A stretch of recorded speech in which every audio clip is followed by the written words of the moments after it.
Welcome back to Game Devs Play Games, where you can watch games and practice game design. We're back with more Alwa's Awakening and about to watch Nathan beast this boss. Oh yeah, I figured out a secret. I like that he transforms into a monster. I think that's cool. It's like, this is the type of wizard I am. I'm the spider wizard.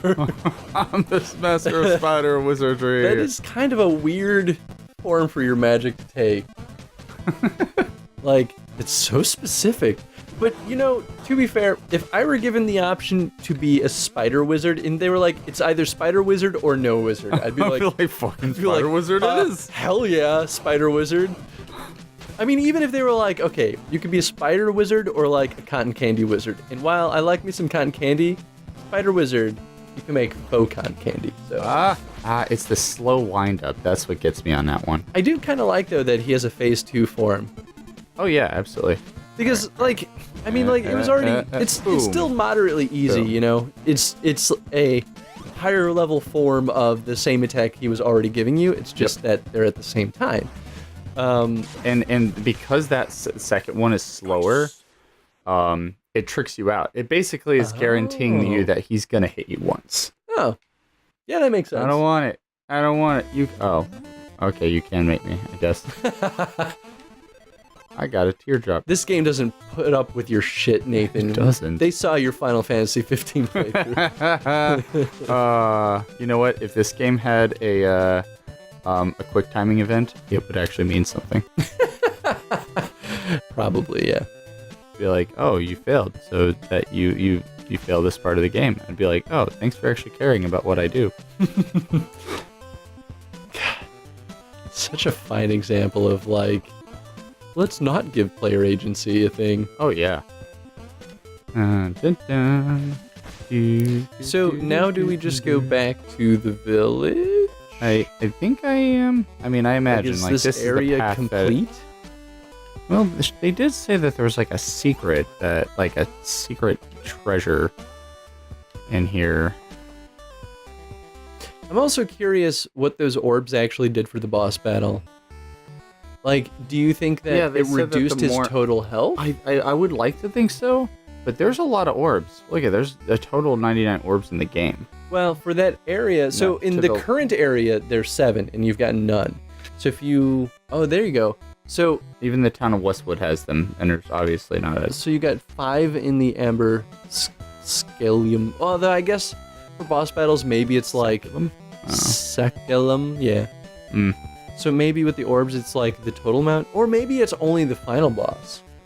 Like it's a. No, you said the protectors, and these 4 guys were called the protectors. Oh, that's true. But so what if it's like a? Maybe it's like every 5 orbs you have or something like that reduces the health or. I can see that. Something. Where is that treasure at? I want to go searching, but I also don't want to waste everyone's time. So I think I'm just going to continue on. It's also totally possible that we won't be able to get it until we get new ability. You know, I thought that, but then the character specifically said, don't leave without finding it. Like the dialogue, that the character who told us about the secret treasure, she was like, yeah, don't leave before you get it. I guess we could always come back, though. Yeah. Yeah, that's fine. I mean, she could have been referring to the item that gave you the magic spell? That's possible. No, she said it was hidden. Like a secret treasure. I mean, like... And there was one area, at least one area I saw that it was like, I can't go there. Like, I'm almost positive that was the area, but I cannot imagine how I would have possibly got there. That's fair. Well, I mean, your call either way. If you want to waste everyone's time, it's your prerogative. Oh, great. Thanks for... Okay. Oh, I see. I wonder if there was one of these in the village, though, that we just, didn't find. I feel like not, especially because if I just go up here and then go to the right, I will be in the village. That's valid. Of course it is. I said it. Can I? Not enough space, fool. Oh, look at that. It's all like, you can't do that. It's like they know me. Although it's nice that they accommodated for if the block happens above the player. Wouldn't it be terrible if I died right there? How humiliating. We're moments away from Nathan being like, I disagree, game. Those words have been said many times out of my mouth. Now that you have the green gemstone, you can continue to the east. There you will find the shrine of the sea monk. Ooh. Sea monk. That sounds fishy. Ah. Thanks for the pity laugh. Yeah. Yeah.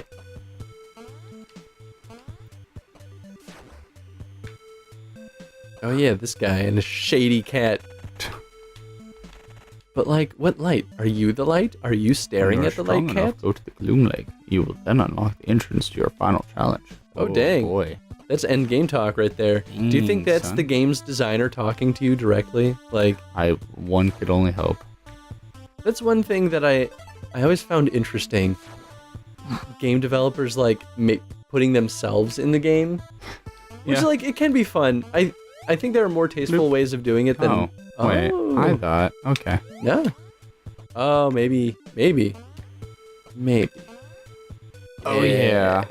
I mean, I'm sure if I go to the left. Oh wow, there's another side of the town over here. Yeah. Have they just not been communicating for a while? Like, are they? This dude is like, oh, they left me here. I'm the only one on this side. This is my shack. It's been falling apart because I can't get to the carpenter. Hello, in this well next to me, you can refill your water, but first you need to find something to carry it in. How about the bucket in the well? Howdy. I don't think you'll be able to reach it. Well, damn you. Well, good talk. It's good being here. Oh, Central Alwa. I've been here before. Huh. Really? Alright. Well, I disagree again. That was a little delayed, though. That was kind of weird. Yeah, I guess, like, coming down on enemies, it doesn't really... Ah! Whoa, hey! whoa! Hey! Speaking of changing up behaviors, Nobody was speaking of that. like 2 episodes ago, you're all like, dude. 2 episodes ago, crap, when we first started playing the game, you mean? Yeah. Boy. Yeah, I was there for that. I may have been sleepy, Like, but I was there. go after him, but there's no reason to, so goodbye. Oh. Hey, Whoa. What's up? What's up, creepy guy? Oh, Are you gonna be all like, what are you buying? Oh, he's boom, buying. I countered your magic with my magic. Oh. Too bad you This can't is like do Magica. anything. This is as far as I can go, I think. Yeah, I think you're not supposed to be in this area yet. If I'm guessing correctly. Unless... No, because, like, that's a deliberate choice. I mean, like, you could damage boost past it, but because it would require you to damage boost, that tells me that you're here too soon. It's possible, but he told me to go to the east. Maybe he meant, like, southeast? But, no. I fixed the bridge, so I went to the bridge. Maybe if you kill this guy, you'll find a special thing? Oh, good, he died there. I was like, wait, what if he has 3 hits? I was actually raising my voice there, because I'm about to die. Yeah, I don't know. I mean, maybe the bridge, maybe you were supposed to get some kind of ice spell before you, because there was talk of an ice spell, wasn't there? So, like, No? I thought there was. Maybe I'm crazy. Not that I know of. I think you might actually be crazy, dude. But maybe they were like, they didn't expect players to, I don't know, use the green block to, like, sneakily just get enough space. You're right. The damage boost is the only thing I can think of, which means I'm gonna go do it. We're going to places too soon! Possibly. He very clearly said, go this way. Give me your shield. The bridge is broken, you can't pass, you can create it. Well, he does say you can, if you can create a green block, so I guess that is... And the old man said, go to the east. Yeah, so maybe we're just missing something. We'll carry the water in there. Huh. Yeah, the only other thing I could think of is maybe if you kill all of the enemies in one of the zones, it could open up a secret spot, but... Okay, so if you go back through some of the earlier parts in the episodes, you'll see, like, that there's certain times that I went out of my way to kill all the enemies. That's because I was actually checking to see if there was a mechanic for that. To see, like, if there was a thing, like, hey, you need to, you'll trigger something if all the enemies are dead. Right, and because we haven't seen anything at this point... Shit. Ah, damn you. Ah, come on, stop climbing up the... Because, see, that's the problem, is pressing up and the attack button makes a gem, but I climbed up the ladder instead and got hit. So maybe they could have utilized one of the other buttons rather than just make it a 2-button game. Yeah, I can see that. Because, like, what happens when someone to switch powers? I'm wondering how we handle that. I'm imagining there's a down function, like a down and attack, because right now, nothing happens. Either that or, like, there's a spell select screen, kind of like Mega Man. Yeah, I don't know. That's a good question, though. I imagine they made it a 2-button game specifically because that's what a lot of retro-based games tend to on PC. God, come on. Because it's like press the, like, I don't know, X and C buttons as, like, A and B, and they want to base everything off of the A and B buttons. Which I think makes sense. That was also a weird thing for, like, Super Nintendo age, is, like, you had 6 buttons at your... In most games only utilize 2. Yeah, it was agree. Like, come on. Like, why not use these other buttons? And some did. Like, even Super Mario World used, jump. It was jump, run, and like the spin jump. So even that at least had 3. I mean, I guess to be fair, the NES only had 2 buttons, so they only had A and B. Did they have bumpers on the NES? No. Okay, I didn't That was so. specifically the Super Nintendo. Like, started that all. Yeah, so maybe that's where that, like, mindset came in, was like, people were like, we gotta make a 2-button game, because that's what you do. People are used to. And then, like, after release, they were like, oh, there are actually 2 other buttons? Well, 4 other buttons? We can do stuff with this. I never thought about that. And then, like, PlayStation came out and they didn't utilize everything, and the PlayStation 2 came out and they utilized everything. In fact, games that had too many controls, and then you're like, I don't know what I'm doing anymore. You know what I bet it was at the time, I bet people were like, there's too many buttons.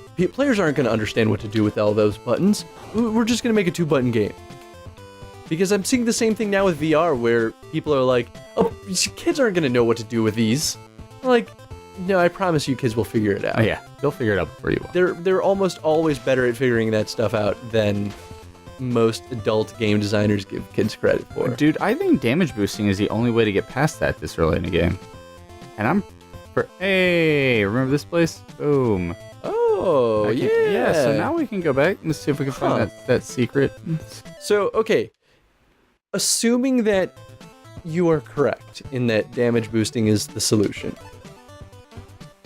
how does that read as far as the design goes? I mean, like... I think if they had made it a thing already, like some characters saying, like, sometimes damage boost, or not saying it this way, but sometimes taking a hit is the only way to cross the path. Or they had given you a moment where it was required before, so, like, the player had thought of that, then yeah, I think then it would be fine, because, like... And I think with the addition, if in that spot specifically they gave you an extra heart, like if you had a source of health on the other end or something, you're like, or even before, to make sure that you had enough health to be able to traverse it, because that was the first instance in which we've seen that damage boosting was quote unquote required. Yeah. Okay, I'm gonna, like, destroy some walls around here, because clearly that's it up there. Like, that has to be oh, I just don't know how to... I mean, maybe that's even part of... That could be, like, the same solution that we were missing with that area we just damage boosted through. Like, maybe there's something else we can do with these blocks that we didn't realize. I mean, the first thing I could think of was maybe if you're standing on one block and you create another one, you can, like, kind of make a little bridge as you go across. But it seems like it falls too slow for that to work. Yeah.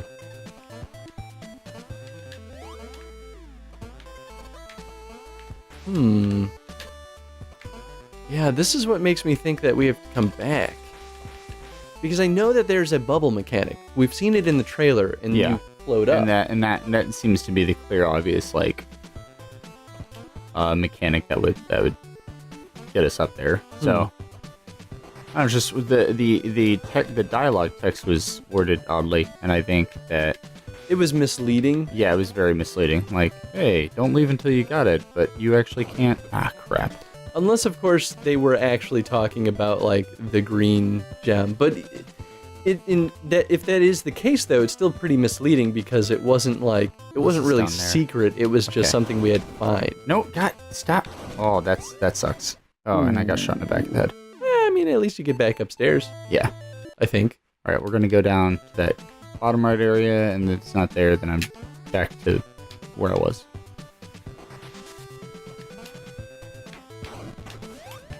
Do. I'm so much more powerful than you. Pow. Pow, right on the I dome. like that his little, like, helmet flaps bounce around when he shoots. There's a lot of little details put into the animations. You'd see, like, a classic game, or classic styled game like this and assume that everything is kind of, like, simple, like, really short, or, like, 1 to 2 frame animations. But I feel like there's a lot of little polish that went into it. Makes it feel really... Oh. Ooh. Okay, now what? Oh, you can't keep going right? Huh. Wait. Can you, like, push a block in there? I mean, I'm, like, grasping for straws, but... Really? What? But why? I mean, maybe you need another spell? There might be a key there or something, like a key door. But it's right there. I'm right in. I'm here. I can see it. I can feel it. I can taste it. Kill me.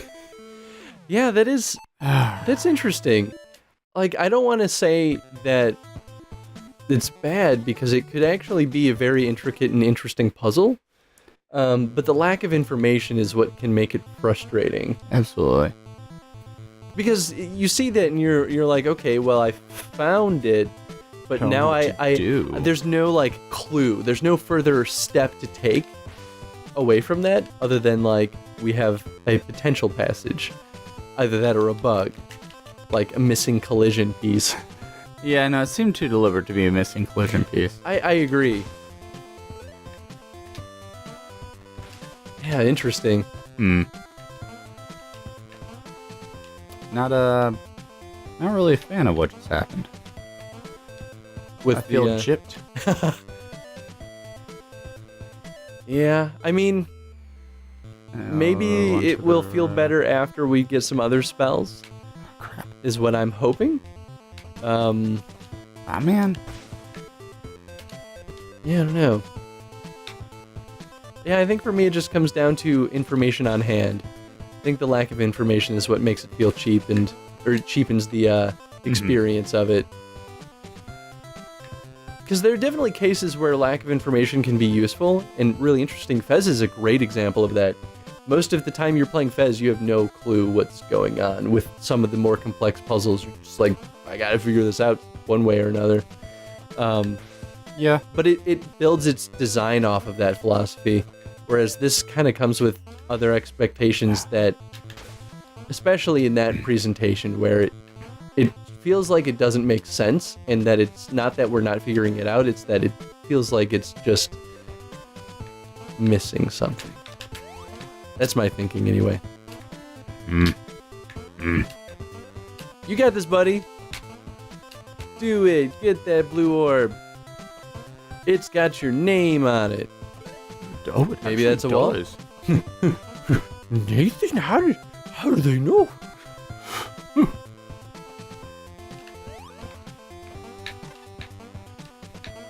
Oh.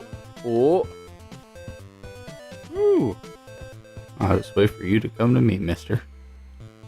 Yeah, they're definitely ramping up the difficulty on these platforms. Oh, without a doubt. Do you feel that the difficulty curve is appropriate? Like, the first zone was pretty easy, all things The considered. very first time, I mean, I went through without getting hit, I'm pretty sure. I mean, not the last zone we were at, I mean, like, the very first zone we went through. That was like, there's only a few enemies here and there, and they're bare bones basic. Bye. Oh, but I can't. Damn. Well, you can jump down the pit to the left. Then, yeah. It's like that's Bye why that again. ladder was there. To be all like, look at what you can do. There's a checkpoint to the left. Just gonna put that up there. We've seen this. This is actually was in the trailer video. Oh really? Do we know how to do this one? Whoa! Whoa! Okay, Wait, I wonder if that's a thing we need to know about. Yeah, so my blocks don't. Oh, The interesting. ones in path do. It's because they're not magic. Because they're not. Your magic is water soluble. Oh, all right. Easy. You got this. But you could have blocked it. What? You could have dropped a block. No, dude. Laid down some bricks. Oh man. Like Shit. that. All right. You're fine. There we go. Oh. Sometimes I like little puzzles like this because the solution is often just don't jump. I Like maximum height. Oh, totally. yeah, that one was don't jump at all, and then it was like don't jump max height. Do you get to control? Yeah, I don't think you can do it. All right. Do you control how high she jumps? Yeah, I have a little control. It's like a height 1 or height 2 kind of thing. Yeah. I kind of dig that. Ah, bubbles, plumes. You'll get there one day, buddy. I'm getting you guys. Ah, crap. Okay. You got this. There's just eyeball bats. Yeah, you say that, but I mean, like Medusa heads, man. Medusa heads were way more punishing in Castlevania. Yeah, they were. I mean, because of that, though, they were one of the most fascinating enemies in the game. It's true. That being said, they suck. God, I hated them. Well, especially because they were infinite. Like they kept respawning. Oh my god. Which I'm happy doesn't happen in this game. I feel like infinitely respawning enemies can be interesting, but are often more punishing than they're worth. Maybe that's just my opinion, though.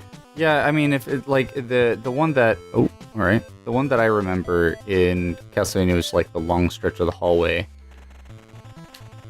Left Solace Mountain, down Underground Chamber, right Gloom Lake. Well, we can't really go right, so... Yeah, there's like the area that led to the Reaper. Ooh. Oh, alright. It's worth a try. The area that led to the Reaper has this like really long hallway that was just filled with Medusa heads. And by that I mean just like constantly respawning Medusa heads. And like that so was mean. It was incredibly mean. It was very, very difficult. Alright. Let's get, I think Just drop a block. it has to be Right, because that little corner is gonna bump your head. there we go. Yeah, nice. Oh. Nice. Yeah, Tony and I... So Tony and I... Yeah, it was Tony and I, I'm pretty sure. We just played a game on the show called Aliens Go Home Run. And we didn't... seen that game. Yeah, it's super charming. It's another great, like, pixel game with great, like, retro music. And I don't know if we got far enough, but I whined a lot during that one about how I disliked their use of respawning enemies. Warp activated! Yeah! Because in that game especially, like, it was another really good example where constantly respawning enemies felt like more of a punishment than an interesting challenge. Especially because it got to the point where it was like a shoot 'em up where you're just dodging bullets the entire game. Just like, can't even play this game like it wants me to play it anymore. Where are we at on time? Yeah, we're over. Alright, well, I mean, we just got to the warp activation, so that's probably a good point to call it from here. Yeah. Ooh, boy. Yeah. Question of the day. What are they doing right? What are they doing successful in? And I know I mentioned this all the way back in episode 1, but what are they doing right in the aesthetic of the game? This includes the sound design, if you can hear it, and the overall art theme. Because I stand by the fact that a lot of games that try the retro style often fall short, and it tends to look I mean, not necessarily horrible, but not good. As I stated before, it's half-assed. Yeah, Right. yeah. And I think if you're gonna go retro like this, you go full blown. Yeah. And yeah. So I mean, we feel they did that successfully. How did they do it? What did they do to improve upon it? Yeah. All right. Cool. See you around. Check out Alwa's got more Awakening later. Or do we? We can do more. Do You want us to do more? let us know. Come back to it. Yeah. Yeah. Bye, everyone.